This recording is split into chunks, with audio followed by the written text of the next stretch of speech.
আজ এই কয়েক মিনিট হয়তো তোমার পুরো পরকালের হিসাব বদলে দিতে পারে। কারণ এখন আমি যা বলতে যাচ্ছি সেটা কোরআনে বলা আছে, কিন্তু খুব কম মানুষ কল্পনাও করেছে। একটা প্রশ্ন করি, যদি আজ রাতেই ইসরাফিল আলাইহি ওয়াসাল্লাম সিংহায় ফু দেন, তুমি কি প্রস্তুত? নাকি তুমিও তাদের দলে যারা বলতো পরে নামাজ পড়ব, পরে তওবা করব? একদিন আসবে যেদিন আকাশ থাকবে কিন্তু আলো থাকবে না, পৃথিবী থাকবে কিন্তু কোনো প্রাণ থাকবে না। আর সেই দিনের শুরু হবে এক ভয়ঙ্কর শব্দ দিয়ে। ইসরাফিল আলাইহি ওয়াসাল্লাম সিংহায় ফুঁ দেবেন, আর সেই শব্দ শুধু তোমার কান নয়, তোমার হাড়, তোমার হৃদয়, তোমার আত্মা কাঁপিয়ে দেবে। একদিন আসবে যেদিন এই পৃথিবী থাকবে কিন্তু পৃথিবীর মতো আর থাকবে না। একদিন আসবে যেদিন আকাশ থাকবে কিন্তু আকাশে কোনো আলো থাকবে না। একদিন আসবে যেদিন মানুষ থাকবে কিন্তু মানুষের ভেতরে কোনো প্রাণ থাকবে না। সেই দিনের নাম কিয়ামতের দিন। সেই দিন শুরু হবে এমনভাবে যা মানুষ কখনো কল্পনাও করেনি। আল্লাহ তাআলা ইসরাফিল আলাইহি ওয়াসাল্লামকে সিংহায় ফুঁ দেওয়ার আদেশ দেবেন। ইসরাফিল আলাইহি ওয়াসাল্লাম প্রথমবারের মতো এক দীর্ঘ গভীর শ্বাস নেবেন, প্রায় 1 মিনিট ধরে।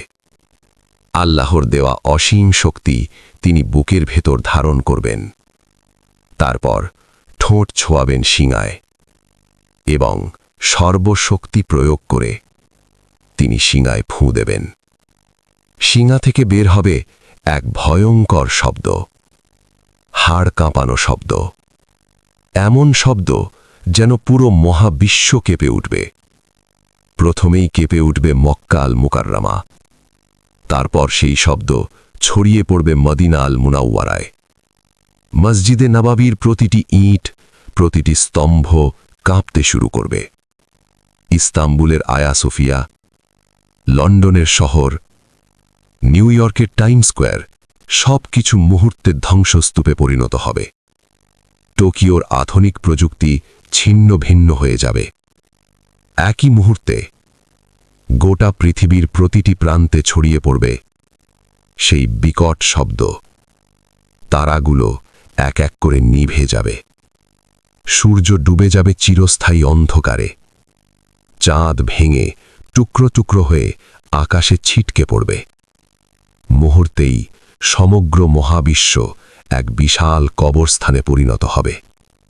তারপর নেমে আসবে এক ভয়াবহ নীরবতা। কোনো শব্দ নেই, কোনো নিঃশ্বাস নেই, কোনো হৃৎস্পন্দন নেই। সবাই মৃত্যুর কোলে ঢলে পড়েছে। সেই মুহূর্তে শুধু একজন থাকবেন, এক ও অদ্বিতীয় সত্তা, আল্লাহ সুবহানাহু ওয়া তাআলা।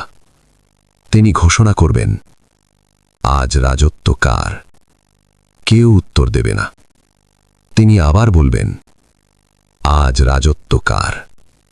তখন আল্লাহ নিজেই বলবেন, আজ সমস্ত রাজত্ব একমাত্র আমার। এই নীরবতা চলবে 40 বছর। সময় থেমে যাবে। সময়ের মালিক সময়কে থামিয়ে দেবেন।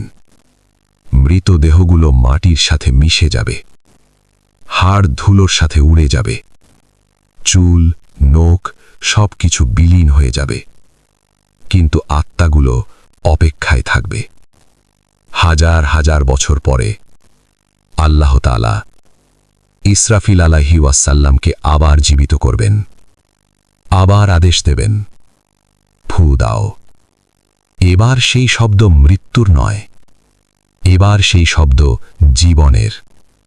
কবরগুলো খুলে যাবে, হাড় উড়ে এসে নিজ নিজ দেহে জোড়া লাগবে। মাংস, চামড়া, চুল, চোখ সব ফিরে আসবে। নগ্ন, আতঙ্কিত মানুষ সারিবদ্ধ হয়ে দাঁড়াবে। কেউ লজ্জা পাবে না, কারণ সেই ভয় সব ভয়কে ছাড়িয়ে গেছে। মানুষ চিৎকার করবে, আফসোস, নবীরা সত্য বলেছিলেন। কিন্তু তখন ফিরে যাওয়ার সুযোগ নেই। ফেরেশতারা ডাক দেবেন, লাইন ধরো, হাসরের ময়দানের দিকে যাও।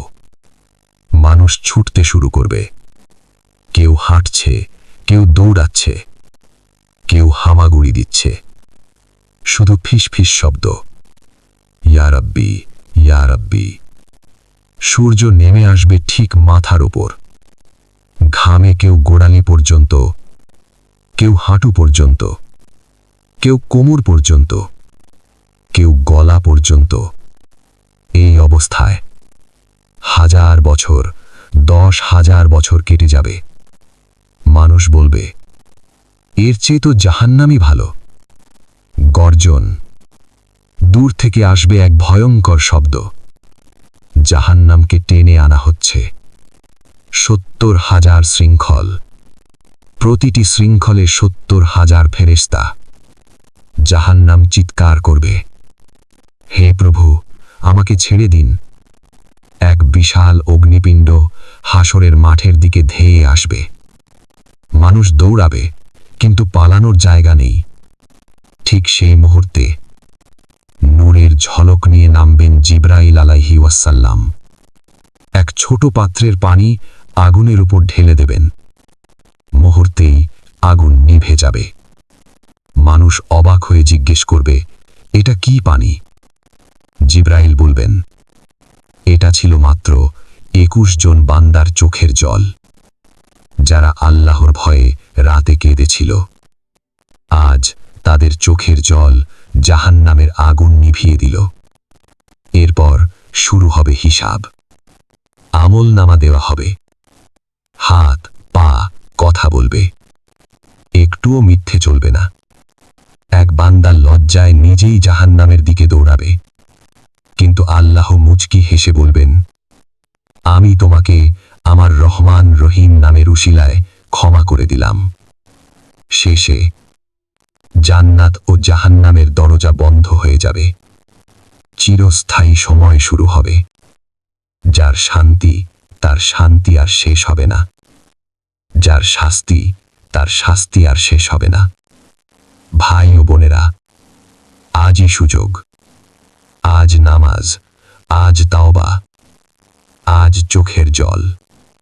কারণ কিয়ামতের দিন এক ফোঁটা চোখের জল পাহাড় সম আগুন নিভিয়ে দিতে পারে। আল্লাহ আমাদের সবাইকে হেফাজত করুন।